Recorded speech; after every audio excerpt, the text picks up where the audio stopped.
aí pessoal, tudo certo? Hoje a nossa aula é sobre os usos do ING, é uma aula que vai complementar a última aula que vocês tiveram, que é sobre ING e infinitivo, né? Então aqui a gente vai um pouquinho mais a fundo no ING, porque é importante, tem vários casos e é legal de vocês entenderem e estarem preparados. Então depois de alguns verbos, utiliza-se de forma mais comum o ING e não o to, tá? Não levem tudo como regra, tá? Mas de forma mais comum vocês vão ver o ING depois desses verbos que vocês têm aqui. Então, enjoy, admit, deny, consider, feel like. Você sabe o que é feel like? É estar afim, estar com vontade de fazer tal coisa. Mind, avoid, risk, delay, atrasar, né? Forgive, suggest, imagine, fancy. Fancy nesse caso aqui é imaginar. Detest, miss, stop, finish, appreciate, dislike, resist, postpone. O que é postpone? É quando tu coloca alguma coisa para mais tarde, né? Por exemplo, postpone an event. Tu adia um evento, certo? Consider, admit, endure, understand. Então, depois desses verbos aqui, vai ser mais comum vocês terem o verbo que vem depois com o ING, porque esse verbo vai estar completando o sentido destes outros verbos que vão vir antes, certo? Vamos dar uma olhada nos exemplos aqui para a gente entender melhor. Suddenly, everybody stopped talking. Então, de repente, todo mundo parou de falar. Então, aqui a gente botou stopped talking. O verbo stop vem sempre com o verbo ing depois. Porque, neste sentido aqui, stopped talking é parou de falar, né? Mas prestem atenção nessa diferença que existe aqui. Se vocês usam stop to talk. E se vocês usam stop talking, existe tanto o primeiro quanto o segundo, mas eles têm sentidos diferentes. Quais são os sentidos? O primeiro, stop to talk, é, por exemplo, tu tá caminhando e daí tu para falar. Stop to talk. E a segunda situação, stop talking, tu tá falando e para de falar. Tu para essa atividade de falar. Lembrem sempre que quando vocês têm o ING, o sentido é de atividade. Então, vocês estão parando esta atividade. E aqui, nesse caso, vocês têm a preposição to, então vocês param para falar. Então, por isso que normalmente vocês vão usar o ING neste sentido aqui, para poder diferenciar qual é o sentido que vocês estão dando ao verbo, certo? I will do the shopping when I finished cleaning the flat. Então, eu vou fazer as compras quando eu tiver terminado de limpar o apartamento, certo? Então, depois de finish, vocês usam ING, quando eu tiver terminado a atividade de limpar, certo?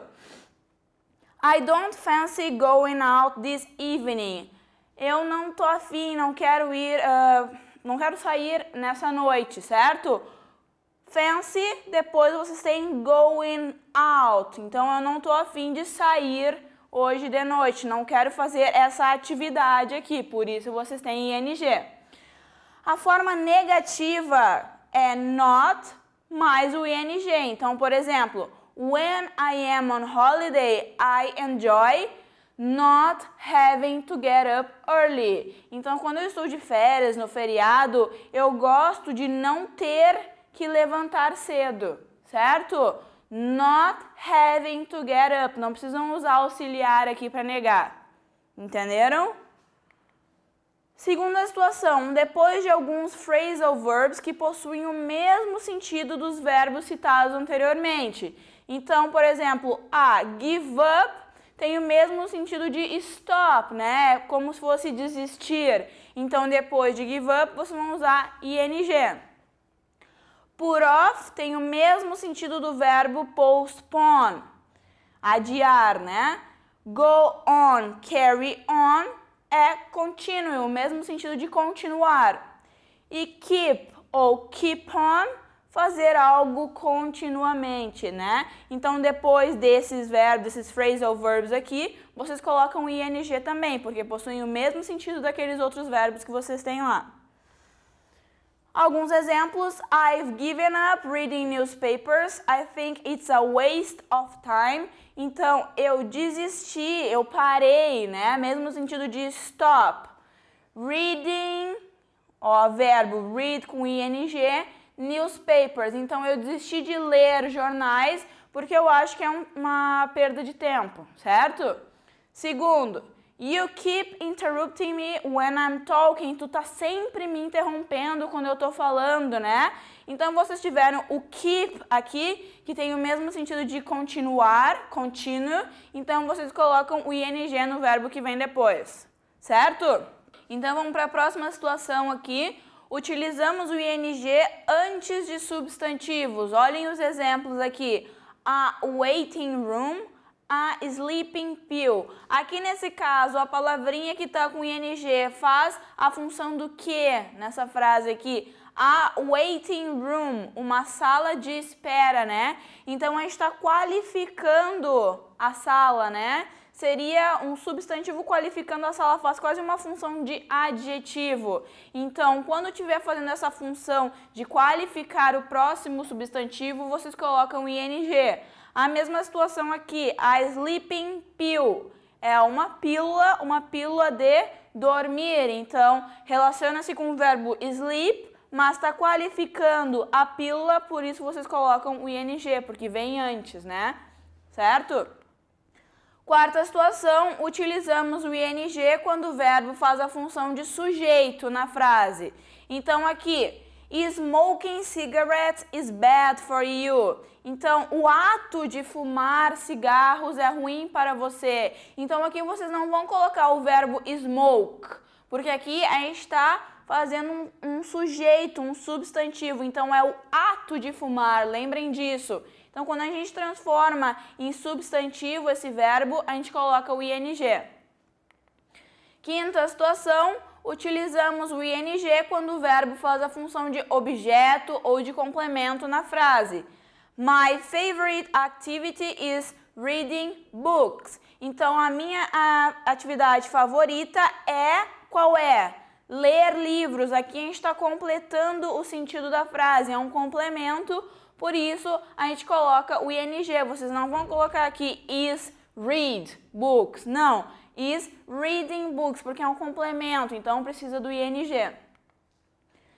Sexta situação, ing em verbos precedidos de determinantes. O que são determinantes? É o the, a, an, my, your, his, this, apóstrofe s, né, que é o caso possessivo. Então, quando vocês determinam que substantivo é esse que a gente está falando, porque vocês colocam my book, por exemplo, não é qualquer book, né? É my book, então eu estou determinando o substantivo.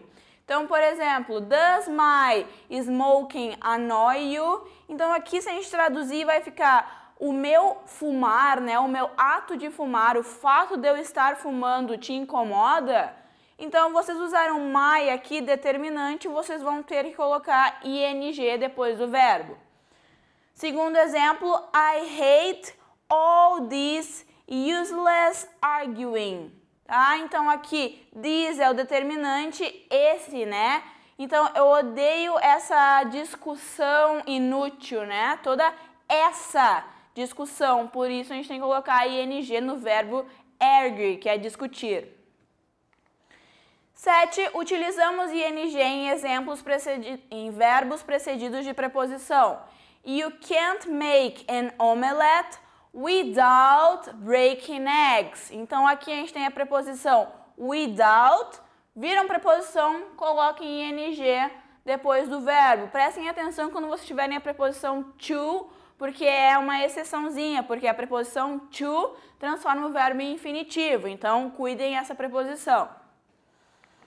Então, alguns exercícios para a gente treinar aqui. The sentence that has the same use of the ing in arguing, in I hate all this useless arguing, que é a frase que a gente viu antes, né? Então, a gente viu aqui que arguing tá vindo depois do determinante, né? E depois de adjetivo. O que vem depois de adjetivo no inglês? Substantivo, né? Porque o adjetivo vem antes sempre. Então, vamos procurar alguma outra aqui que tenha o ing como substantivo. Letra A. You are smoking too much these days. Você está fumando muito esses dias. O que é isso aqui? É o present continuous, né? O smoking aqui é o gerúndio, né? Fumando. Então, aqui é verbo, não é substantivo. Pula para a próxima. Mark gave a boring speech. Nesse caso aqui, boring é chato, né? Um adjetivo, então não tem nada a ver. Próximo. I have to take my sleeping pill. Então eu tenho que tomar a minha pílula de dormir, né? Aqui está caracterizando a pílula, então não é o substantivo, não está vindo com ing porque está depois de determinante. D. They must wait in the waiting rooms. Mesma situação, eles devem esperar nas salas de espera. Aqui o waiting está caracterizando qual sala que a gente está falando. I don't mind your going without me. Aqui a gente tem determinante, verbo seguido de ing. A mesma coisa aqui, ó, determinante, verbo seguido de ing, por isso a letra E é a correta, certo? Segundo exercício, tanana is my favorite sport. Então aqui, qual vai ser a função da palavra que a gente tem que colocar? Alguma coisa é meu esporte favorito. Então nesse caso, a gente tem que colocar um sujeito na frase. Em inglês, sempre precisa do sujeito. Então como é que fica o sujeito quando a gente usa um verbo? O verbo vai sempre ser colocado com ing, né? Lembrem do smoking is bad for you, né? Então, having swum, não, né? A gente só precisa do verbo com ing. Swim, aqui tá errada, né? A escrita do verbo, porque é com M. E mesmo se fosse o verbo normal, não dá porque é sujeito. Swims, aqui a gente está conjugando o verbo para he, she e it no presente, então não é. Swimming, a gente colocou ing no verbo e prestamos atenção que a gente dobrou a última letra. Por que a gente dobrou? Porque terminava com consoante, vogal, consoante. Então a gente dobra a última letra antes de colocar o ing. Então a letra D é a correta, verbo mais ing quando for sujeito, certo? Então é isso aí, pessoal. Estudem esses verbos que vêm sempre seguidos de ing na apostila de vocês. Façam um cartaz, olhem todo dia e lembrem sempre desses verbos. Valeu!